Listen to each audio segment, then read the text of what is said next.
¿Qué tal? Bienvenidos a nuestro análisis de cine. En unos segunditos comenzamos.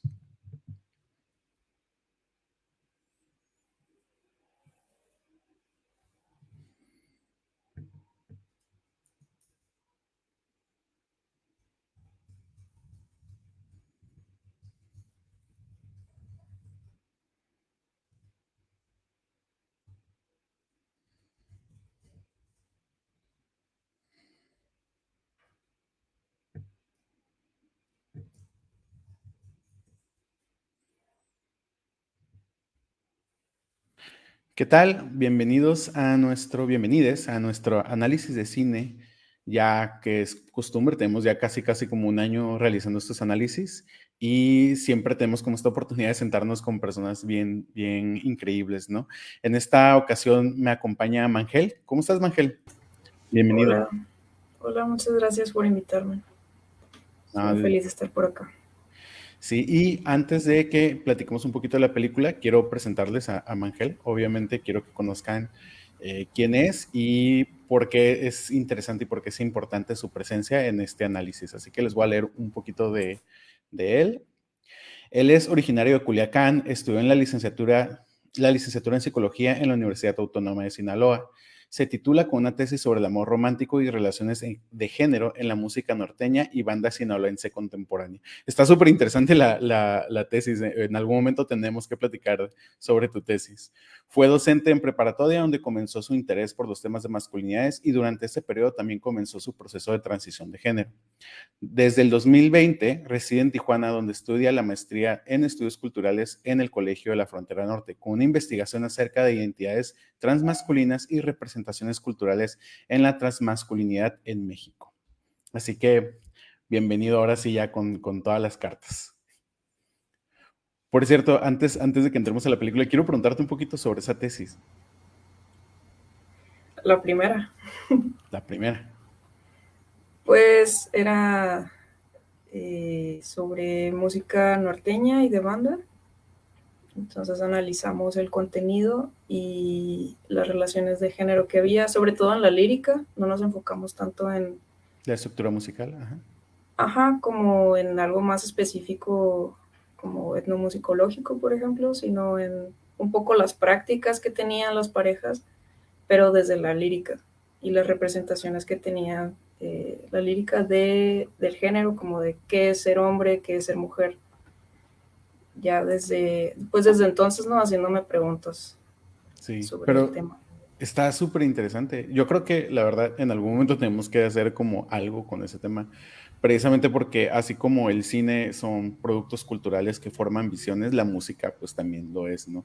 Y creo que hasta ahorita no hemos hecho alguna actividad que tenga que ver con el análisis de música o de Ujú. géneros musicales, ¿no? Entonces, y este que es como tan regional y que es tan sonado y que de pronto es tan controversial, que es la banda, el norteño o los corridos, ¿no?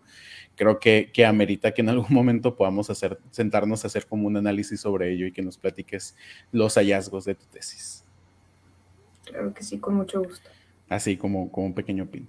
Pero ahora sí, vamos a platicar un poquito sobre la película. Y antes de que entablemos como la conversación, quiero hablarles un poquito de esta película. Esta película es del 99, considerado por muchas personas como el mejor año para el cine, de la historia del cine, incluso hasta la fecha. El 99 tenemos grandes películas como Matrix, American Beauty, Fight Club, Magnolia, ¿no? Toy Story 2, que es como una de mis películas favoritas. Y también esta película que es Boys Don't Cry, ¿no? Fue como un año muy aclamado para crear nuevas visiones y visiones del cine que no eran comunes ver en otros tiempos. Y creo que partiendo de ahí, pues del contexto cinematográfico en el que se encontraba, nace esta visión de Kimberly Pierce, que es la directora de Boys Don't Cry, que se centra en la historia de Brandon Tena, o Tina, ¿cómo es? Como Brandon Tena. Tina. Uh-huh. Tina, que está basada en una historia real.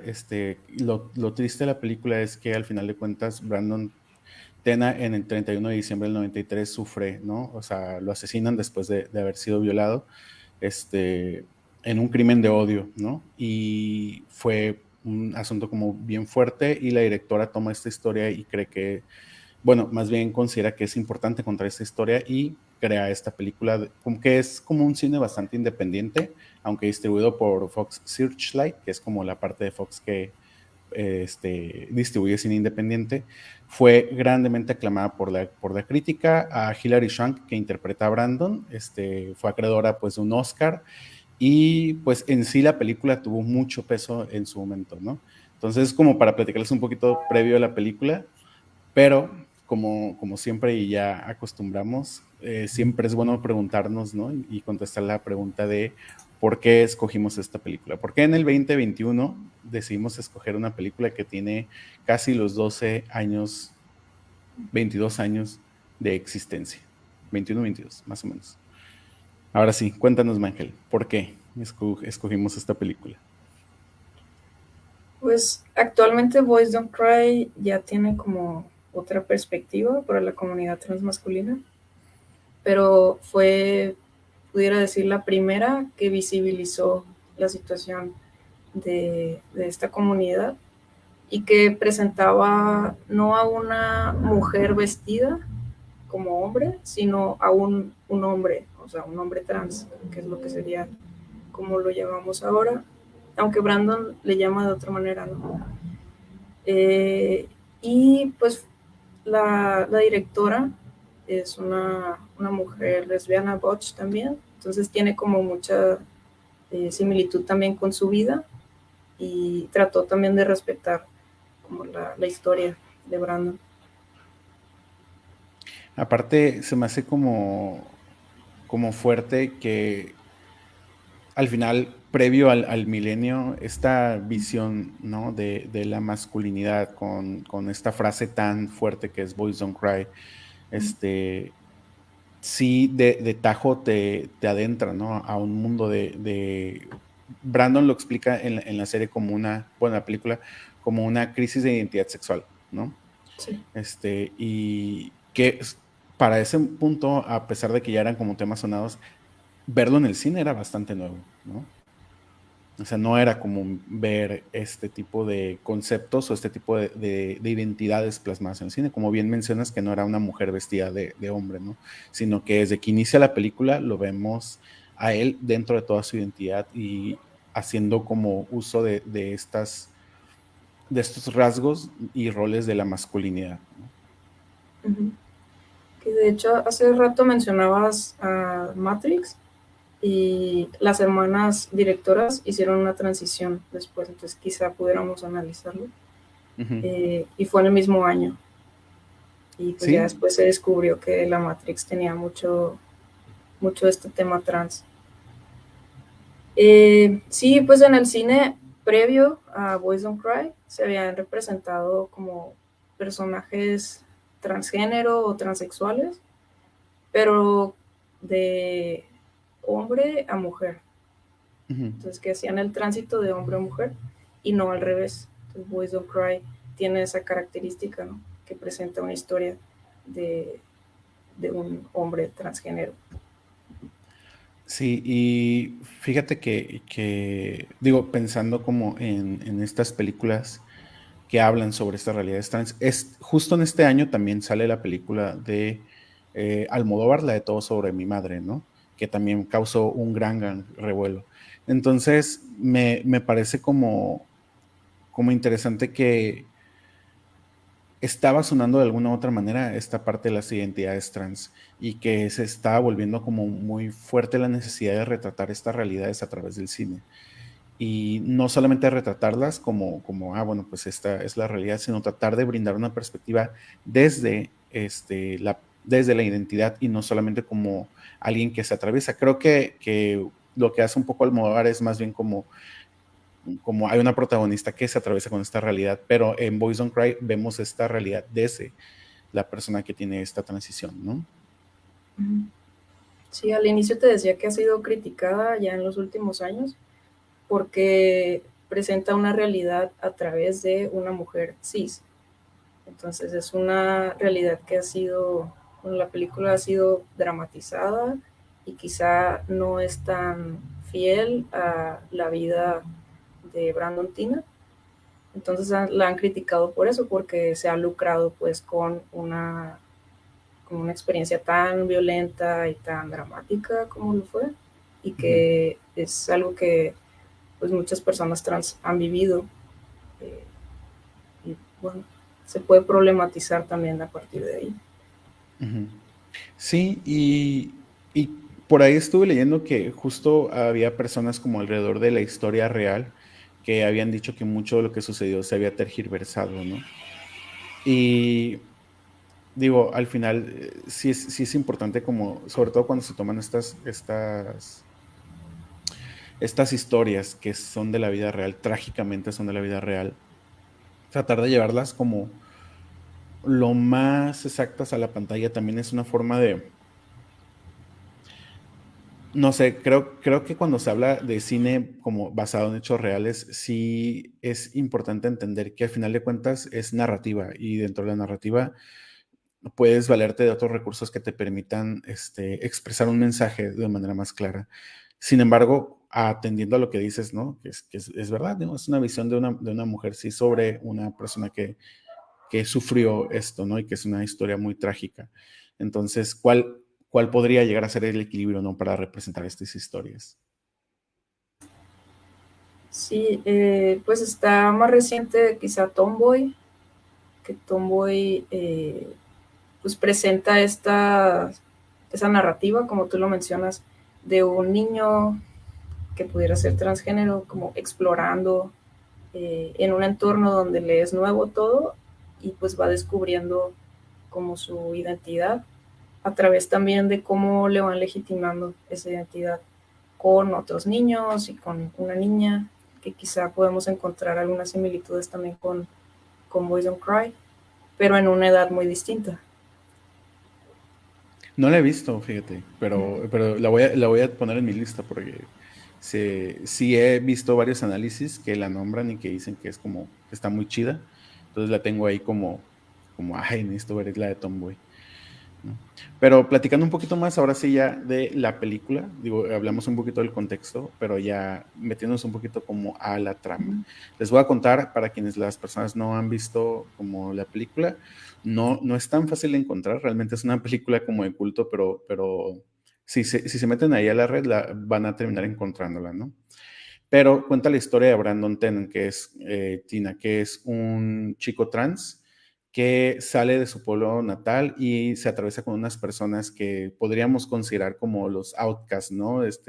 Relegadas como la sociedad y se envuelve como en un entorno familiar y de mucha amistad, ¿no? Donde empieza a tener como una relación romántica con una chica que se llama Lana y que posteriormente, cuando sucede ahí un asunto con la ley, que es como encarcelado por delitos menores, se descubre, ¿no? Que previamente tenía una identidad cis, ¿no? Como mujer, y entonces es violentado, ¿no? No solamente es expuesto, sino también es, pues, abusado y finalmente, asesinado. Prácticamente esa es como la historia a gran escala, ¿no? Se lleva a cabo en Nebraska en el 93. Sí, pues es un entorno rural, pues en Nebraska en esa época, y habla de experiencias trans como de clase trabajadora. Entonces, a partir de ahí también, viéndolo desde la masculinidad o la transmasculinidad, pues sí es un hombre, sea blanco, pero de clase trabajadora, y eso nos dice mucho, ¿no? Ujú. Ya Eh, tiene. uh-huh. Adelante, adelante. A mí algo que me llamó la atención, porque la volví a ver hace poquito, es que quien más lo apoya al inicio es su primo, que es gay. Ujú. Entonces, entonces él dice como que no es lesbiana, y el primo le dice, pues no eres un hombre. Entonces Brandon tiene este conflicto como de, entonces, ¿qué soy? ¿O quién soy? Y, y entre las primeras escenas, ¿no? De la película, pues sale que lo persiguen y se tiene que ir del pueblo. Ujú. Fíjate que a mí me encanta, justo la acabo de volver a ver para poder hacer como unos apuntes. La primera toma que tenemos es de Brandon manejando un auto, ¿no? Y yo, bueno, en mi mente, ¿no? En mi trip digo, bueno, es una forma de representar transición, ¿no? Es un momento de movilidad, no está estático, ¿no? O sea, no lo vemos a él en un punto estático, sino que lo vemos manejando, ¿no? Y avanzando. Entonces es como un momento de transición en su estado actual, o en donde está. Y eso está muy chido porque lo siguiente, así inmediatamente que escuchamos después es que le está pidiendo a su primo que le corte el pelo más corto. Y entonces como que empieza a generar como, o sea, de entrada, así, no vemos como toda esta transición y no conocemos a Tina Brandon, no conocemos a Brandon Tina desde el inicio y partimos desde ese punto, ¿no? Donde se siente cómodo con la forma en la que se ve y cómo se viste y sale, ¿no? A un bar, ¿no? Pues, a gozar de esta identidad que está de alguna u otra manera, viviendo a través de su cuerpo. Sí, es como, hay muchas escenas también como de huida, como de movimiento, pero hacia transiciones, pero en el sentido como de la imagen, hacia algún lugar. Creo que bien lo señalas que la directora tiene ese cuidado en mostrar que siempre está en movimiento eh, y a la vez como que siempre está estático. En las conversaciones que tiene con el primo pues apuntan a esto, ¿no? Ujú. Y no sé, como que me parece bien interesante cómo muestran el rechazo a estas identidades en la película, porque más allá de concentrarse solamente como en la muestra de violencia que sufren, la directora decide enfocarse un poco en el por qué, quizá no tan como de manera honda, pero y quizá medio superficial, como el sentir de las personas que se sienten agredidas por la identidad de Brandon, ¿no?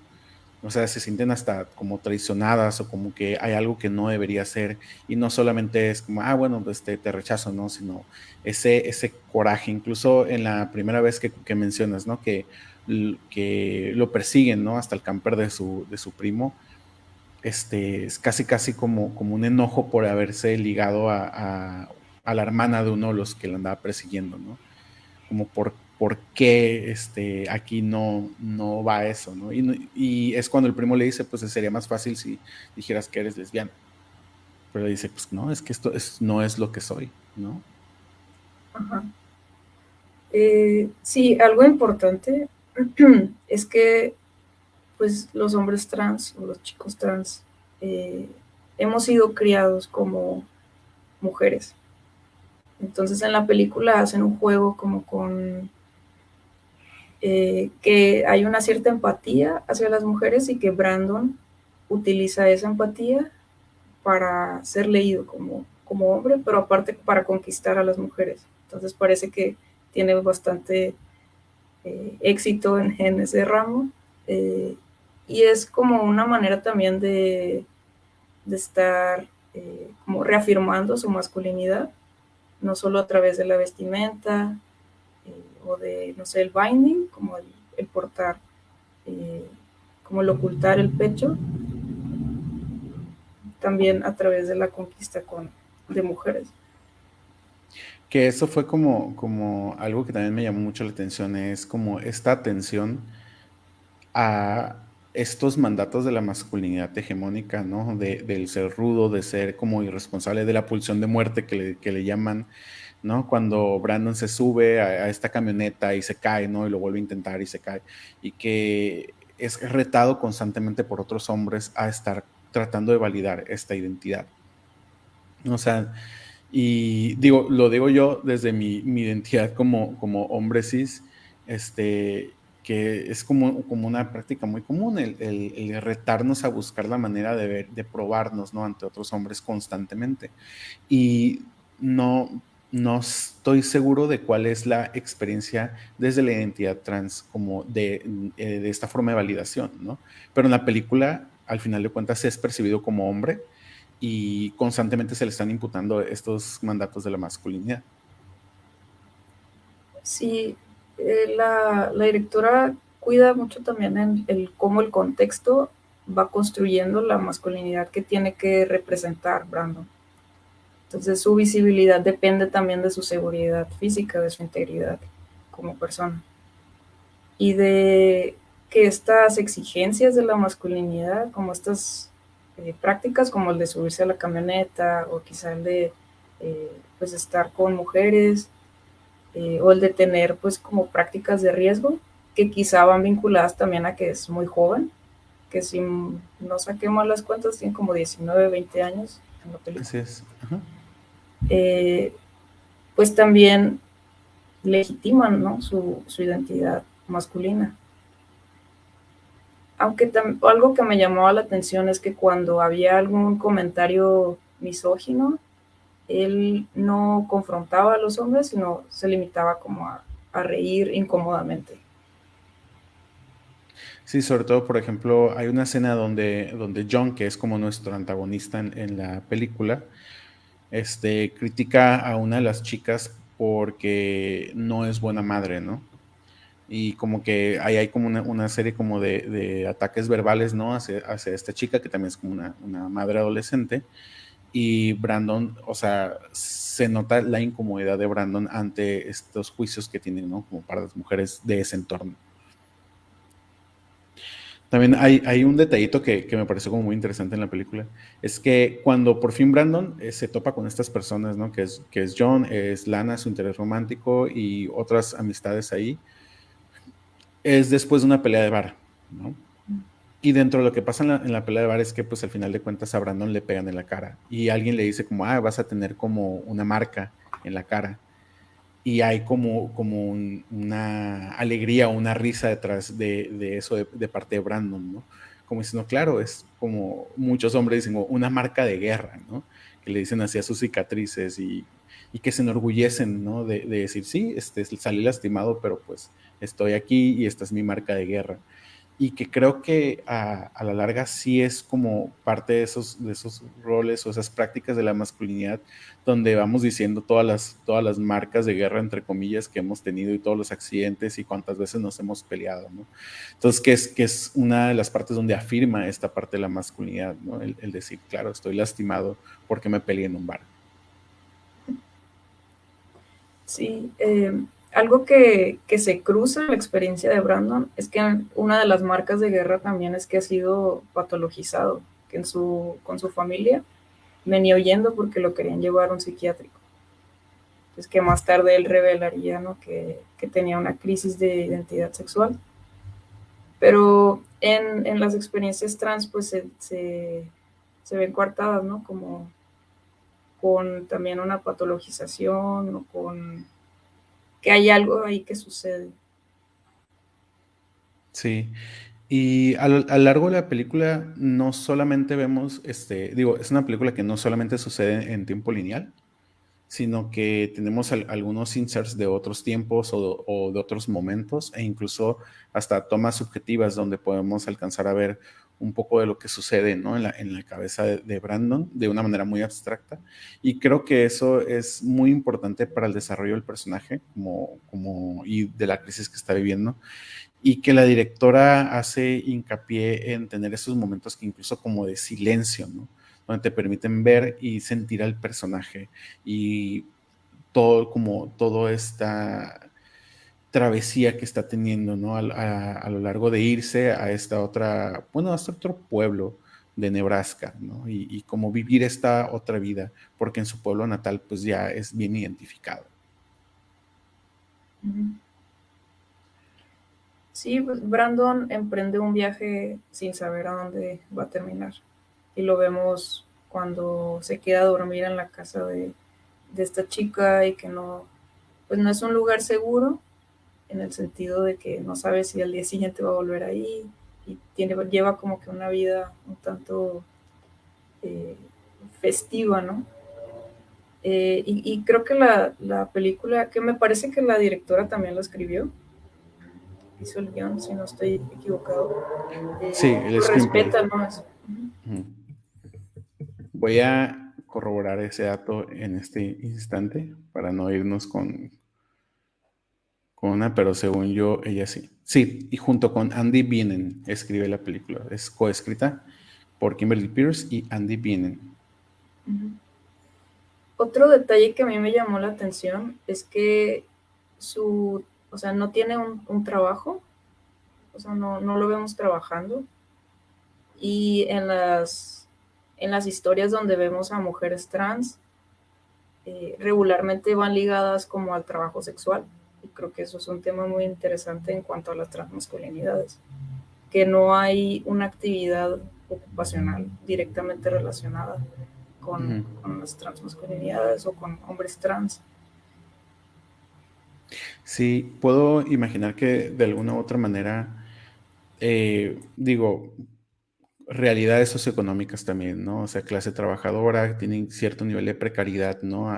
Laboral, la movilidad que tienen es muy baja, ¿no? Y vamos descubriendo, digo, porque Brandon en esta identidad que se hace, ¿no? De Brandon, también miente sobre su vida, ¿no? Dice que tenía una hermana que es modelo, que su mamá está en Hollywood, pero que al final de cuentas, poco a poco que vamos conociendo su vida, vamos viendo que realmente su vida se reduce a un solo pueblo natal y con una experiencia como muy, muy corta, ¿no? Entonces que este deseo de ser percibido como Brandon también va a crear toda una nueva identidad más allá de solamente su persona, ¿no?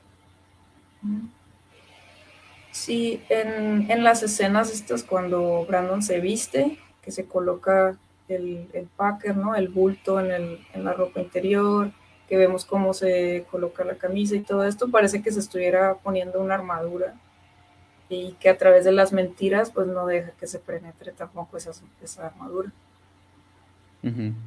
E incluso me gusta porque justo hay una escena donde se está como arreglando y se voltea a ver al espejo, ¿no? Y se está peinando y dice eres a jerk, como eres un douchebag, ¿no? Casi, casi. Y al final de cuentas, esa es otra de las identidades dentro de las masculinidades hegemónicas, ¿no? Como el chico douche, conquistador, que de alguna u otra manera hace lo que le place y... Y hay como este coqueteo sobre, bueno, al final de cuentas, para Brandon también qué es ser hombre, ¿no? O sea, porque en su propia experiencia tiene una idea de lo que es ser hombre. Y esta idea pues está basada al final de cuentas en todo este espectro de la masculinidad hegemónica. Sí, vemos, por ejemplo, con John, que es el macho alfa, ¿no? Es el que hay que seguir, que tiene aparte a sus seguidores. Y Brandon nos lo presenta como con un dilema ahí de, bueno, si me reconocen como hombre, entonces debería seguir a John. Además porque John está muy cercano a Lana, que pues es el interés romántico, ¿no? En la película. Hay que hablar un poquito de la relación entre Brandon y Alana, ¿no? Que es de una película trágica, esa es la parte más bonita, ¿no? A final de cuentas. Y que se me hace bien interesante cómo se desenvuelve esta relación entre John y Alana, digo, entre Brandon y Lana, porque en repetidas ocasiones vemos otro tipo de afirmación, muy diferente a la afirmación que recibe de parte de John y muy diferente bueno, y de todas las demás personas, ¿no? Si eres hombre y eres el dude, ¿no? Con el que estamos, con Lana el acercamiento a su identidad es muy diferente, ¿no? Sí, al inicio, pues, la primera vez que vemos a Lana es que le están haciendo algunos comentarios que a Brandon no le agradan, entonces que va como de alguna manera defendiéndola de esos peligros, ¿no? Llega el hombre salvador, clásico del amor romántico, eh, pues llega a estar con Lana y ahí se ve algunos impedimentos porque no es el único quien se interesa por Lana, ¿no? Hay otros hombres en especial que pues ahí tiene una rivalidad con ellos. Sí, y me gusta también como este proceso de compartirse, ¿no? Como compartir parte de la identidad de Brandon con Lana y cómo cuando Lana es confrontada con la idea de que, pues, de que Brandon es un hombre trans. Para ella es como lo que menos le atraviesa, pero es lo que menos le atraviesa la cabeza porque la relación y conexión que ha tenido con Brandon, aunque un poco romantizada, al final va más allá de su identidad sexual como tal. Sí, en la escena, de hecho, que la vemos que tienen relaciones sexuales, como en un páramo ahí debajo de la fábrica. Eh, el tema este de la genitalidad pues pasa de largo porque vemos que Brandon realmente se interesa por los deseos y las necesidades de Lana, a diferencia de quizá otros amoríos que había tenido Lana que no cuidaban esa parte. Entonces, Lana se ve interesada por eso, ese aspecto de Brandon, que es la empatía quizá que estaba comentando hace un rato. Sí, y tenemos como una escena que justo nos comentan aquí, en los comentarios, ¿no? Donde Brandon está en la cárcel y Lana va a buscarle, ¿no? Y que Brandon en un esfuerzo, por tratar de justificar o de alguna manera darse a entender de qué es lo que está sucediendo, se define como hermafroditismo, ¿no? El hermafrodismo y que al final trae como toda una, como, siento que trae como otras implicaciones como discursivas, ¿no? Y de lo que está pensando y sintiendo Brandon. Y Lana le toma las manos, ¿no? Y le dice, lo que pase allá abajo no es solamente asunto tuyo y de nadie más, ¿no? Y posteriormente, y le dice, no, te vamos a sacar de aquí de la cárcel, ¿no? Porque como que estaba arrestado. Y tenemos una escena que se me hace como bien interesante, donde van corriendo por el pasillo, justo ahí suena la famosa canción de The Cure, The Boys Don't Cry, que es la homónima al título de la película, y salen por una puerta donde pareciese que están como los baños en paralelo, pero el único letrero que vemos de baños es el de mujeres, ¿no? Entonces, de alguna manera, creo que y realmente, y te pregunto a ti, ¿cuál sería tu interpretación de esa escena? Porque me llamó la atención y fue como un detalle como, ah, mira, está ese detalle ahí y la directora ha sido como muy cuidadosa en el lenguaje visual que usa, entonces debe estar ahí por algo. Y siento que de alguna u otra manera es una manera de decir, sea lo que sea, no importa which way, ¿no? Uh-huh. Sí, el tema de los baños es un gran tema en la comunidad trans, precisamente porque o sea, es la policía del género en una construcción, ¿no? Entonces es todo un dilema, pues cuando acudimos a un sanitario público, pues a cuál ir. Por seguridad te vas al de mujeres quizá, pero las mujeres te pueden echar también. ¿Y qué haces? Te vas al de hombres y si no te leen como hombre, entonces, ¿qué haces? O quizá las instalaciones no están adecuadas para que que realices tus necesidades, ¿no? En un baño de hombres. Y pues sí, es un gran dilema y vemos que en la comunidad trans hay muchas personas pues experimentan problemas, ¿no? Urinarios porque deciden precisamente como retener y esperar a que sea un momento seguro para acudir al sanitario. Y creo que hace un par de años fue todo un tema en Estados Unidos, ¿no? Digo, no deja de ser como todo un tema todavía, ¿no? Pero recuerdo que hace un par de años sí fue como de noticias por algunas como reformas que se querían hacer en cuestión de los baños públicos. Entonces, me parece que simbólicamente en la película adquiere como un peso fuerte esta parte. Y posteriormente a esta escena que comento, tenemos otra escena donde prácticamente solo vemos un carro y que se me hace una escena aparte como cinematográficamente hablando muy bonita, ¿no? Como el carro en la nada, donde vemos a Lana y a Brandon tener como esta intimidad, ¿no? Esta intimidad sexual, pero ya es de una vulnerabilidad muy distinta a la que habíamos visto a Brandon anteriormente, ¿no? Y creo que podría decir que es como un momento de seguridad y por eso está como en el vacío y tenemos al carro en este universo totalmente negro, porque ya en ese punto, para la identidad de Brandon, esa vulnerabilidad es permitida porque está en ese espacio seguro, ¿no? Flotando en la nada, pero al final de cuentas seguro. No sé, ¿a ti qué te parece? Sí, o sea, es como pareciera un lugar imaginario, ¿no? Como lo describes. Y pues sí, es un espacio seguro en donde creo que en toda la película Lana representa ese lugar en donde Brandon podía ser simplemente él mismo, en donde no importaba el cuerpo o no importaba esas actitudes que él tomaba como para ser respetado como hombre. Con Lana pues simplemente era él mismo y se permitía mostrarse vulnerable. Y en las escenas, por ejemplo, en donde llora, en ocasiones vemos a Lana también. Sí, justo digo, esta parte que sucede, ¿no? Ya cuando sale es prácticamente casi abriendo la puerta al último arco de la película.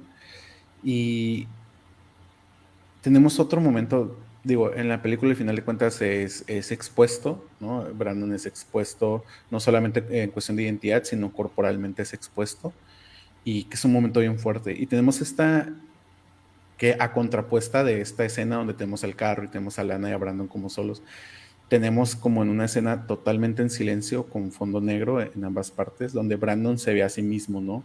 Como si tuviera una experiencia más allá de su propio cuerpo y se presencia en este momento de mucha vulnerabilidad donde es expuesto ante otras personas, ante personas que quiere y ante personas en las que creía que podía confiar.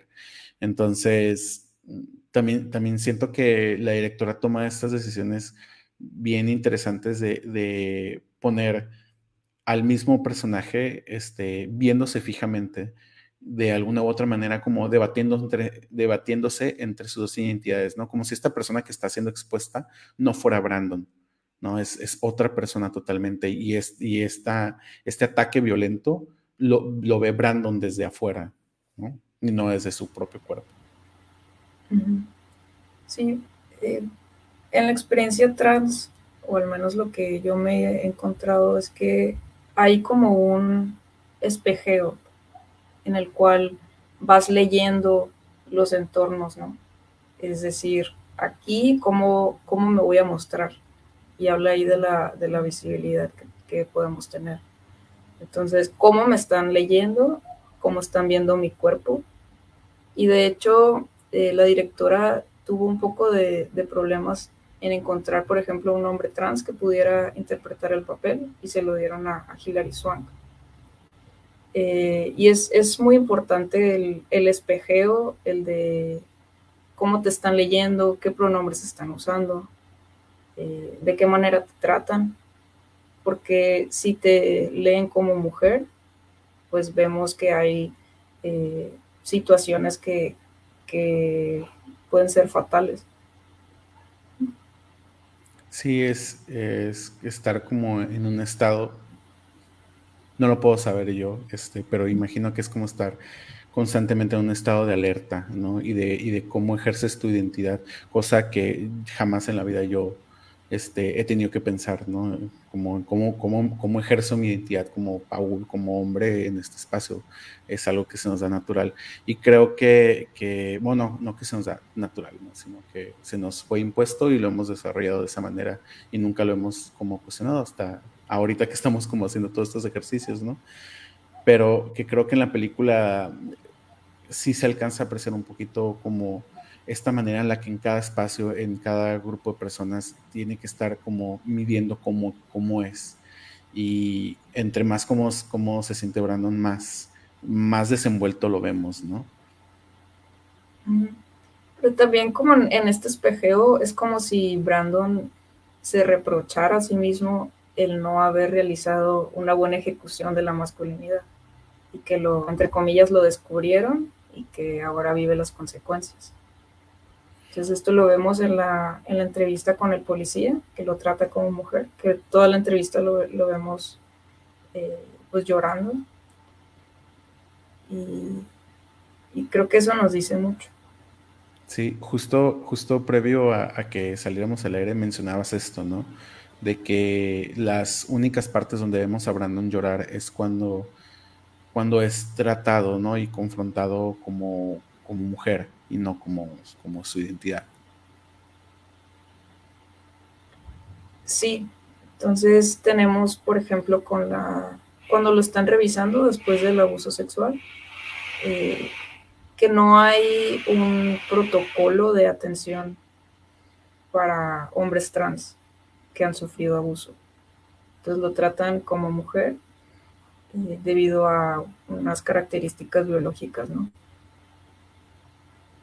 Y ajá, ¿No? Y que al final de cuentas es como viene a resonar el título de la película, ¿no? De Boys Don't Cry, donde al final de cuentas este rompimiento en llanto no sucede cuando es Brandon hombre, ¿no? Sino cuando es Brandon descubierto de alguna u otra manera.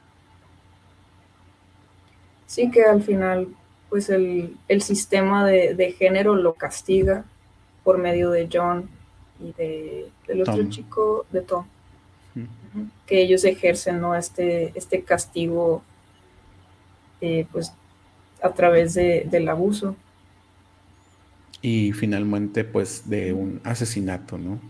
Sí. Este, y digo, al final, más allá de como de la cuestión como de la identidad trans de Brandon, también cuando él era percibido como hombre, John ya tenía como cierto recelo porque Lana tenía como una relación con Brandon, ¿no? Entonces, no solamente es bueno, es porque es trans, sino porque a final de cuentas, entre las realidades, entre las masculinidades, hay una constante como competencia, pero recelo, o sea, no sé, hay un conflicto constante en las masculinidades que no puede generar como un entorno sensible, ¿no? Pacífico, no violento, sino que constantemente en esta necesidad de estar reafirmando nuestra masculinidad, tendemos a estar violentándonos, mutuamente y hacia nuestro entorno constantemente, ¿no? Y lo vemos desde antes de que fuera como expuesto, cuando incluso todos lo daban como por sentado como un chico y ya. Aún ahí había como esta, no sé, esta forma de tratar de como vulnerarse y de reafirmarse a través de actos ligeramente violentos, ¿no? O bastante violentos. Por ejemplo, cuando van en el carro y que le pide como a Brandon que acelere y que no se detengan cuando la policía los está tratando de detener, ¿no? Y que al final de cuentas cuando le dice, oye, tú me estás diciendo que haga esto, se enoja, ¿no? Y dice, bueno, yo los puedo dejar aquí y me voy. Entonces, a, de todos modos sigue siendo como un entorno violento. Sí, sí lo vemos como objetivamente, las características de John y de Brandon en realidad son similares, porque tenemos, como dices, más allá de la cualidad trans, ¿no? Tenemos que ambos tienen antecedentes penales, que viven una vida similar, que están en el mismo grupo, pero Lana elige a Brandon y ahí es cuando entra el conflicto. Exactamente. Y digo, la película tiene un final trágico, la verdad, sí, sí está así como medio sad. Y hace un par de meses estaba leyendo como todo un ensayo, bueno, no leyendo, lo estaba viendo en YouTube, jaja. Este, digo leer para sonar más intelectual realmente, ¿no? Pero que hablaba de la necesidad de empezar a contar historias de personas con otro tipo de identidades, ¿no? Con otro tipo de orientaciones, que no fueran lapidadas, ¿no? En estas tragedias en el cine. Y que era importante empezar a contar que existe una buena vida, ¿no? Y aceptación, y hay amor en esta parte. Y que no solamente tengamos como referente estas realidades desde la tragedia, sino como desde la vida normal, al final de cuentas. Y creo que voltear hacia atrás y ver a una película como Boys Don't Cry, que evidentemente es una tragedia, aunque tenga momentos muy bonitos, es como un recordatorio de esa realidad y de cómo tenemos que, pues, seguir trabajando para cambiar esa realidad, ¿no? Sí, bueno, tenemos que también ver que hace veintitantos años, ¿no? Que salió esta película y que ya no entendemos las identidades de la misma manera. Y que quizá hace unos cuantos años las realidades trans eran aún más difíciles y que ahora han habido avances, por ejemplo, con el reconocimiento legal de las identidades trans, que en México pues ya están avanzando. Y también siento que de pronto han salido como algunas series y películas que abordan esta parte de una manera muchísimo más relajada, ¿no? Bueno, o no estoy seguro si como la palabra es relajada, pero a algo así me refiero. Justo hace como, no, de hecho creo que fue como a finales del año pasado, vi una serie que me gustó mucho y está en Amazon Prime para quien quiera verla. Se llama Dispatches from Elsewhere, donde una de las actrices es una actriz trans, y creo que algo que me gustó es que le dieron una historia bastante digna de amor, ¿no? Que no obvia como las implicaciones de la identidad trans ni los conflictos que pueda tener personalmente, pero tampoco es como una tragedia, ¿no? Sino que hay todo un desarrollo de su personaje bastante suave. Y la verdad, se las super recomiendo. No sé si te has topado con ella. No, de la que he escuchado es Transparent, que es Mm. una mujer trans que es madre, entonces por eso de ahí el título, pero tampoco la he visto, lo tengo pendiente. Y creo que Boys Don't Cry, como dices, también nos recuerda que pues al final somos como dignos, ¿no? De recibir este amor y esta aceptación y que si bien va a haber castigos quizá del sistema, pues también hay experiencias gratificantes. Eso sí, totalmente, ¿no? Y como me gusta mucho esa parte. Hay una parte, ya así como para empezar a cerrar sobre la película y hablar un poquito de qué nos llevamos de esta película. Es y este es como uno de los momentos como muy violentos donde se empieza a cuestionar a Brandon sobre su identidad, ¿no? Y se le empieza como a ofender y a atacar y a forcejear con él. Lana dice, voy a entrar, confíen en mí, voy a entrar, voy a ver, ¿no? Como diciendo, voy a verificar de qué se trata este rollo y yo les digo, y confíen en mí. Y se encierran en el cuarto y Brandon en su nerviosismo pues trata como de mostrarse, ¿no? De mostrar su cuerpo ante Lana y Lana le dice como, no, les vamos a decir la verdad. Y la verdad es que tú eres un chico, ¿no?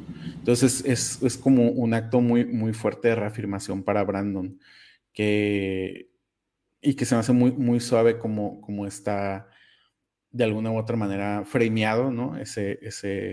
Toda esa escena, porque es como de las primeras veces que vemos que otras personas externas que ya saben su identidad trans, le reafirman su identidad, ¿no? Como hombre.